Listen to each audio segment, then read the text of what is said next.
Shalom Bapak Ibu, salam selamat pagi, selamat siang.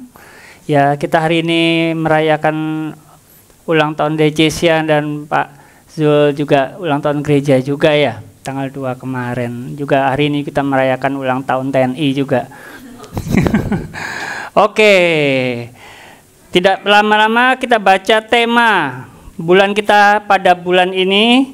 Tema gereja adalah Roma 15 ayat 18. Sebab, kata Rasul Paulus, aku tidak akan berani berkata-kata. Jadi, dia tidak akan berkata-kata tentang apapun selain. Ya, jadi tidak akan berani berkata-kata selain dari apa? Selain dari apa yang telah dikerjakan Kristus. Bapak Ibu kalau ngobrol, ya, yang diobrolin, yang diomongin itu kasih Tuhan atau bukan? Membangun atau bukan? Ya, ayat ini banyak sekali artinya, kita akan belajar bulan ini. Ayat tadi lagi Pak Hendro. Yaitu untuk memimpin bangsa-bangsa lain, ya bisa bangsa Indonesia atau keluarga kita juga, kepada apa? Supaya mereka bisa menjadi orang yang taat karena ucapan kita. Oleh apa sih? Oleh perkataan dan perbuatan. Ternyata Bapak Ibu, berkata-kata itu bisa dalam bentuk perkataan dan perbuatan. Hati-hati dengan perbuatan Anda. Karena perbuatan Anda semua itu memiliki kuasa seperti perkataan. Ya, orang bisa berkata-kata manis, sepertinya kasih, tapi kasihnya itu pura-pura, Bapak Ibu. Ada ayatnya, janganlah kasihmu itu yang pura-pura, dusta, bohong. Karena apa? Perbuatannya tidak menunjukkan kasih. Sebaiknya perkataan dan perbuatan itu harus sama, Bapak Ibu. Ya, konsisten. Memang berat ya. Tadi Pak Hendro, saya mau memberikan pertanyaan hari ini. Kita baca pelan-pelan nih Bapak Ibu ya. Sebab aku tidak akan berani berkata-kata tentang sesuatu yang lain, kecuali tentang apa yang telah dikerjakan Kristus melalui aku, olehku. Yang dikerjakan oleh Kristus. Tutup Hendro. Saya ada pertanyaan. Siapa yang sedang bekerja di hatimu, Bapak Ibu? Apakah Kristus? Apakah firman Tuhan yang sedang bekerja di hatimu? Ataukah iblis? Cuma ada dua, Bapak Ibu.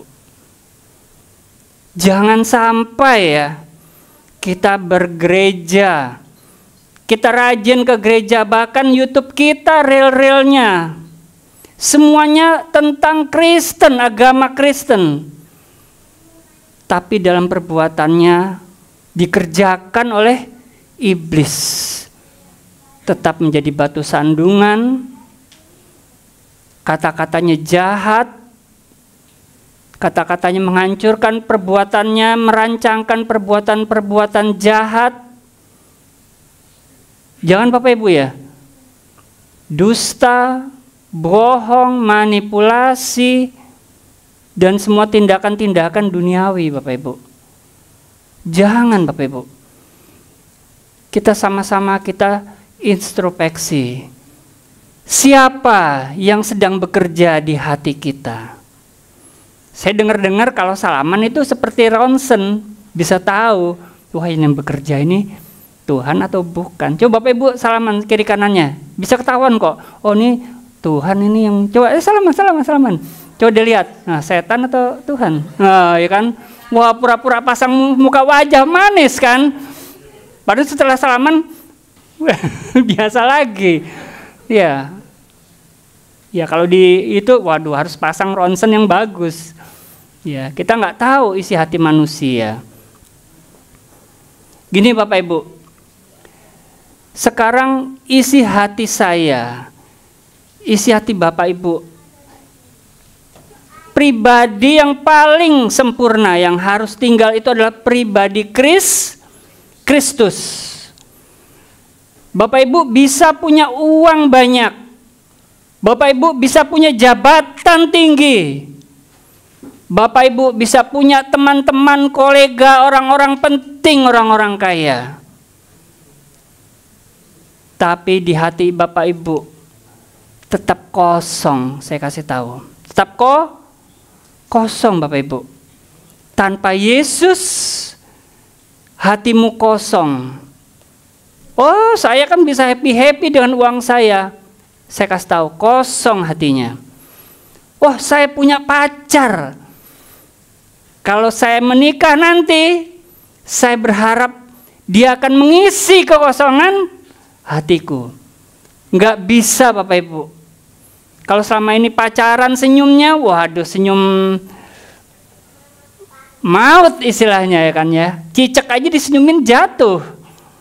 Tapi begitu menikah, apa yang kosong itu ketemu dengan yang kosong, akhirnya kosong pinter itu. Bukan omong kosong, hatinya kosong. Iya. Wah, aku kalau punya duit sekian rupiah, pasti hidupku nggak kosong. Banyak rumah tangga begitu diberkati justru pecah Bapak Ibu. Dengan uang. Karena tidak ada Kristus yang bekerja di situ. Wah, kalau aku sudah punya jabatan setinggi ini, wah pasti hidupku sempurna. Tetap kosong. Bahkan beberapa CEO perusahaan-perusahaan yang besar itu bahkan berakhir dengan bunuh diri. Bahkan seorang pendiri Apple, ya, dia bilang jangan ajari anak-anakmu untuk dunia ini. Pada akhir sebelum dia meninggal dia berkata seperti itu. Artinya apa? Fame, kemasyuran, ketenaran, harta, semua yang sifatnya fana tidak bisa mengisi hati kita. Semua tetap kosong. Nah, kebiasaan anak-anak Tuhan, kebiasaan manusia, begitu semuanya berantakan, Bapak Ibu ya, mereka mengundang Tuhan di dalam hati kita. Tuhan, tolong Tuhan, hatiku kotor Tuhan. Bersihkan Tuhan. Nah, Tuhan bersihin. Tuhan, hidupku berantakan, gak ada keteraturan. Hidupku kocar kacir Tuhan.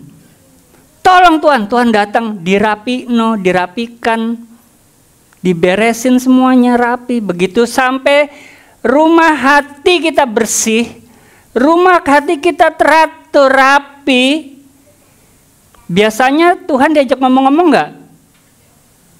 Enggak.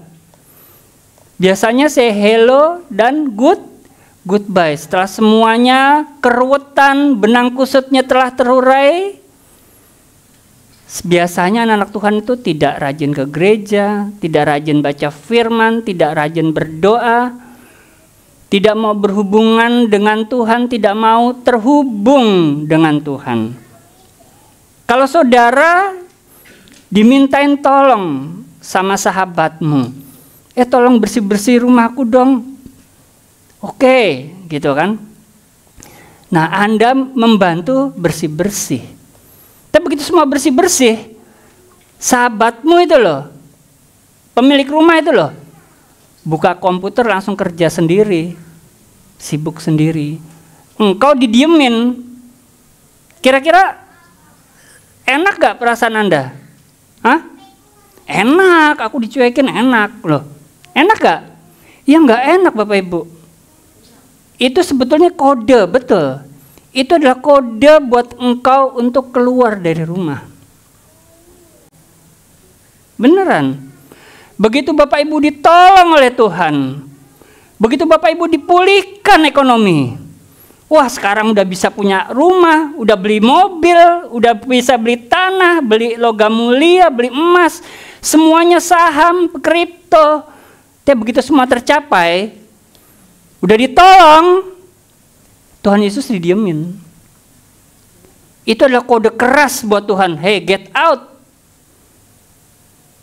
Raja loh, pakai mahkota Yesus di dalam rumah Anda, di Jarno. Kira-kira dia akan keluar gak kalau Anda itu adalah raja itu? Ya keluarlah, didiemin. Demikian juga dengan kita Bapak Ibu. Begitu Tuhan membersihkan semua dosa kita, kesalahan-kesalahan masa lalu kita. Begitu Tuhan menolong kita, merapikan semua yang hancur, semua yang rusak, ditata rapi. Rumah itu udah gak kosong lagi karena ada Yesus. Yang kotor-kotor disapuin, dibersihin sama Tuhan. Tapi begitu semuanya rapi, semua sempurna, semua sudah bersih, lalu didiemin, engkau sedang mengusir Tuhan. Engkau gak suka membaca firman, gak suka merenungkan firman Tuhan, gak suka berdoa senantiasa, gak suka memuji Tuhan, gak suka beribadah. Ada yang bilang, wah sibuk aku gak beribadah, maaf. Sombong sekali engkau. Sombong sekali. Setelah Tuhan tolong, setelah Tuhan selamatkan, Tuhan sudah mati buat kita.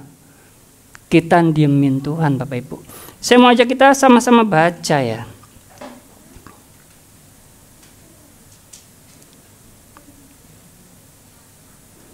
Matius 12 Pak Endro.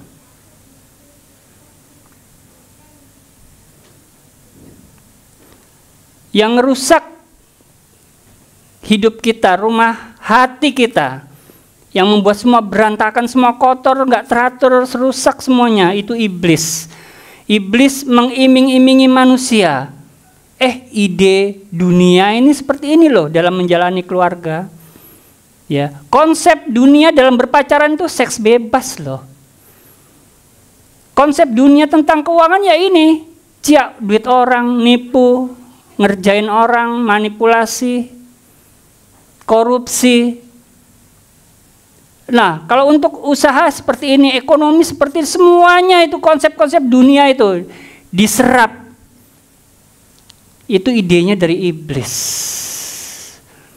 Karena keterbatasan kita pikir pertimbangan kita, wah ini pasti cuan banyak ini.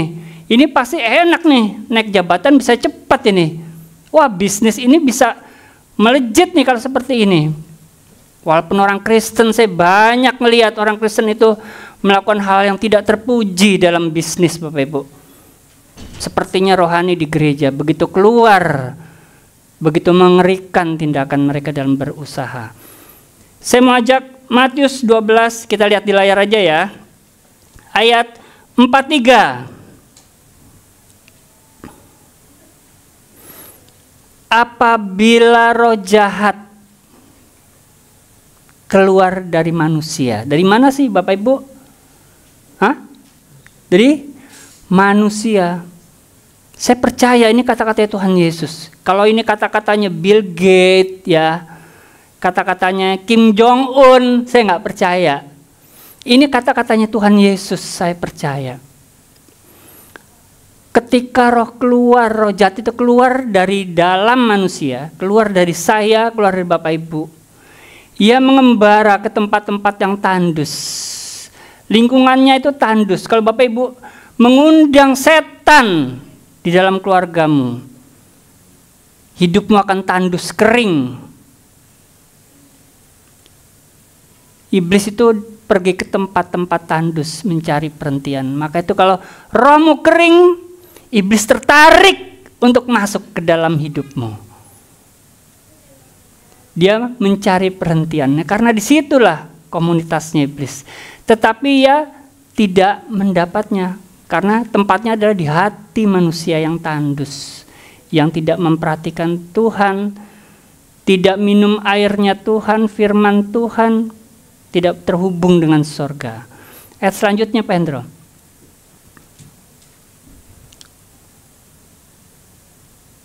Lalu berkata, aku akan kembali ke rumah yang aku tinggalkan itu. Maka iblis pun pergilah ia dan mendapati rumah itu ada Tuhannya atau kosong? Kurang keras. Ada Tuhannya atau kosong? Bisa aja rumah itu banyak hartanya. Bisa aja rumah itu isinya teman-teman, ya, sahabat-sahabat, perusahaan-perusahaan besar. Tetapi tanpa Tuhan dia kok kosong, Bapak Ibu. Tuhan Yesus nih rumah ini sudah dirapikan, hidupnya sudah dipulihkan. Lihat gak? Tuhan itu sudah pernah membersihkan, tersapu. Wah, disapu loh. Kotoran-kotoran, dosa-dosa, kegagalan-kegagalan, semuanya dibersihin sama Tuhan, diberesin. Kalau Bapak Ibu bilang, Tuhan pulihkan aku, ini sudah dikerjakan Tuhan. Tuhan selamatkan aku, Tuhan sudah berkorban buat kita. Semua sudah bersih, tersapu oleh Tuhan. Rapis. Bapak Ibu enak gak?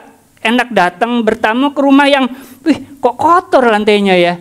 Ada kecoaknya, ada, kan males ya. Ada air netes di mana-mana. Ini sudah rapi, tersapu. Wah, Tuhan Yesus itu luar biasa. Tadi Pak Hendro. Dan rapi teratur. Barang-barang sudah diaturin, dirapin. Itu indah banget kan rumah kayak gitu ya. Tadinya panci ada di kamar mandi, ya kan ya. Gayung ada di meja tamu, ya kan. Terus kucing masuk ke ember, wah, pokoknya semuanya berantakan. Ini sudah teratur semuanya. Hidupmu yang tadinya berantakan, kacau, ruwet, ya ngelihat wajahnya udah ruwet nih. Kalau ngelihat orang Kristen nih ruwet mukanya nih, ya karena ada iblis di situ. Hatinya ruwet. Nah, begitu dia berdoa, Tuhan pulihkan. Semua ditata, semua dibersihkan nama Tuhan. Tapi Tuhan tidak diajak komunikasi. Tidak ada hubungan dengan Tuhan. Tidak suka berdoa, tidak suka memuji Tuhan, tidak suka beribadah. Kita bisa khotbah, bisa worship. Wah, saya punya beberapa teman worship leader. Saya lihat di media sosialnya seperti di panggung, waduh kayak apa? Kayak malaikat ya. Di foto indah bener, layarnya besar. Apakah itu yang disebut relationship? Saya tahu ada seorang worship leader, begitu worship, begitu menyembah, tahu gak? Begitu firman Tuhan, dia keluar merokok, Bapak Ibu. Worship itu yang sejatinya adalah mempersembahkan di Roma 12 bisa dibaca. Itu worship. Worship itu bukan di panggung seperti ini. Sejatinya ibadah sejati adalah mempersembahkan worship diri itu. Begitu Bapak Ibu keluar pintu ini, itu worshipmu. Di sini sih bisa acting, wah kayak bisa nangis, iya. Bahkan bahasa roh pun bisa dipalsu. Main musik, jago, orang jago kita bisa bayar. Tapi apa itu worship? Ada beberapa pemain musik gereja Bapak Ibu. Oke, tarifnya sekian. Alatnya apa? Oh nggak mau, aku mau merek yang ini. Wah, minta merek loh keyboardnya. Dan harganya nggak main-main. Ada yang bilang drumnya apa? Oh aku minta drum yang tipe ini, splashnya ini. Wah, ngeri Bapak Ibu. Apa itu worship? Enggak, itu panggung. Tapi begitu Bapak Ibu mengundang Yesus untuk memulihkan dan tetap berhubungan, itu merupakan kode keras buat Tuhan untuk stay, untuk tinggal di hati kita. Tapi Bapak Ibu cuekin Tuhan, diemin Tuhan, aku sibuk, 24 jam aku sibuk urusanku sendiri, pekerjaanku, bisnisku, usahaku, studiku, energiku habis di situ, nggak ada waktu, no time for God. Itu kode keras buat Tuhan untuk keluar dari duniaku yang sudah tertata ini, yang sudah dipulihkan ini. Ayat selanjutnya Pendro.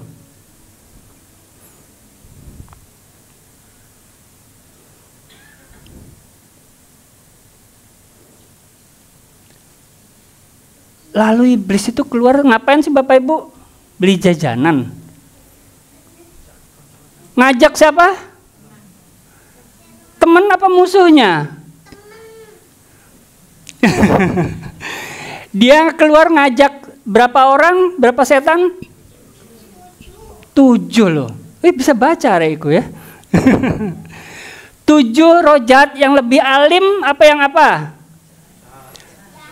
Jahat. Bapak Ibu misalkan jalan ke sebuah tempat dan beberapa teman Ibu, Bapak Ibu bilang, hati-hati kalau jalan di tempat itu banyak orang jahat. Bapak Ibu nyaman nggak? Nggak nyaman toh? Ya. Nah demikian juga dengan ini. Dia akan mengajak 7 roh jahat yang lebih jahat dari roh jahat yang undang itu. Dan mereka masuk dan berdiam. Stay. Lihat apa yang terjadi Bapak Ibu. Kalau roh jahat masuk, sudah dipulihkan Tuhan, sudah ditolong Tuhan, tetapi tidak mau berhubungan dengan Tuhan, apa yang terjadi? Maka akhirnya keadaan orang itu lebih apa? Lebih buruk Bapak Ibu. Loh, kemarin udah dipulihkan. Tapi sekarang itu kok lebih rusak. Level kerusakan lebih parah. Karena apa? 7 roh jahat datang plus 1 roh jahat awal yang tadi. Ada 8 roh jahat di situ. Maka akhirnya loh ya, keadaan orang itu lebih buruk daripada keadaan semula. Bapak Ibu mau gak hidupmu berakhir dengan kehancuran? Tuh, dia nggak mau loh, walaupun masih kecil dia nggak mau. Di sini berakhir. Bapak Ibu mau nggak studimu, karirmu, keluargamu, relationshipmu dengan sesama itu hancur, duniamu hancur? Pasti nggak ada yang mau. Tapi itulah pekerjaan iblis. Kalau dia sudah dipulihkan, datang membawa 7 jadi 8. Terus dipulihkan lagi Bapak Ibu. Dia dipulihkan lagi nih ya. Dipulihkan lagi. Bersih lagi sama Tuhan. Tuhan bersihkan, Tuhan pulihkan, Tuhan rapikan hidupmu. 8 setan tadi mengajak 7 konconya masing-masing. Jauh lebih rusak keadaan orang itu. Saya percaya ayat ini karena ini perkataan Tuhan Yesus sendiri. Jangan heran kalau kerusakan orang Kristen itu lebih parah dari kehidupan kerusakan orang dunia. Di penjara banyak loh orang Kristen, nama-nama Kristen loh. Iya. Bahkan ada namanya Yesus juga di luar negeri. Mari Bapak Ibu, bulan ini kita mau belajar dan melakukan. Yuk kita punya saudara, punya keluarga. Ayo sama-sama kita minta Tuhan pulihkan hidup kita. Kita undang Yesus dalam hati kita. Tapi nggak sampai di step itu. Setelah pemulihan terjadi, kita tetap berhubungan dengan Tuhan. Ya Bapak Ibu ya. Bapak Ibu tahu nggak? Ketika Tuhan datang bersih-bersih. Ketika Tuhan datang merapikan hidupmu. Tuhan Yesus itu adalah pemilik sorga Bapak Ibu. Ketika dia hadir di rumah tanggamu, ketika dia hadir di keluargamu, di hatimu, suasana sorga hadir di keluargamu. Keluargamu akan menjadi sorga. Hidupmu seperti sorga. Mungkin uang tidak sebanyak yang di film-film yang ideal. Mungkin harta kita tidak seperti harta influencer. Tetapi ketika Yesus ada di situ, hatimu tidak kosong. Ya Bapak Ibu ya. Amin. Tuhan Yesus memberkati. Saya mau mengajak kita semuanya, kita akan tutup mata. Nanti saya akan mendoakan pengurapan ya untuk Bapak Ibu. Nanti Pastor Gary juga akan mengurapi kita semuanya juga. Begini Bapak Ibu. Saya akan mengajak kita semuanya mengikuti saya berdoa. Mengundang Yesus masuk ke dalam hati kita. Karena saya percaya, begitu Yesus masuk ke hati kita, dia tidak nganggur. Dia bekerja seperti ayat tadi. Dia bekerja. merapikan, membersihkan, membereskan semua yang ruwet, semua yang berantakan. Dia jadikan rapi. Di situ ada suasana sorga turun di tengah-tengah kita, Bapak Ibu. Ayo kita berdoa sama-sama ya. Ikuti saya berdoa ya, semua tutup mata. Tuhan Yesus, terima kasih untuk firman-Mu. Hari ini kami semua membuka pintu hati untuk Engkau saja masuk ke dalam hati kami, membereskan semua yang tidak berkenan, yang tidak kudus, yang tidak sesuai dengan keadaan sorga, semua yang rusak, semua yang hancur, hidup kami yang tidak tertata, awut-awutan, Engkau rapikan, Engkau pulihkan, Engkau jadikan baru, sehingga hati kami pantas untuk menerima Raja Sorga. Terima kasih Tuhan. Berdiamlah, tetaplah berkomunikasi, terhubung dengan kami sampai kami pulang ke rumah Bapa di sorga. Kami deklarasikan pintu hati kami tertutup untuk pengaruh roh jahat, pengaruh dunia. Hanya Kristus, hanya Kristus yang pantas berdaulat di hidup kami. Terima kasih Tuhan. Kami percaya kata-kata kami didengar oleh surga dan oleh roh jahat, sehingga semua tahu kami sudah memberikan sertifikat hak milik hati kami kepada Kristus saja. Terima kasih Bapak.